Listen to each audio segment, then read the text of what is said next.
warahmatullahi wabarakatuh. Hmm. Kami dari pihak perangkat desa Aluswah Serdang mengharap sangat kepada pemerintah Kabupaten Aceh Timur agar kiranya dapat memperhatikan jembatan ini, karena kami warga desa Aluswah Serdang sangat resah sekarang. Dari habis damai sampai sekarang Titi ini tidak ada perhatian. Karena kami di desa tersebut ini waktu menempuh perjalanan ke kecamatan, sampai kami pindah jalan dari Idi Tunang sampai Idi Raya, mutar dulu ke sana ke Bago.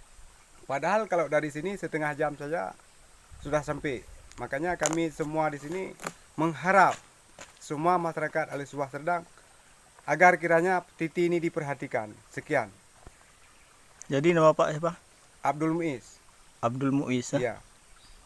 Sebagai Muiz sebagai sebagai ketua Tuhaput.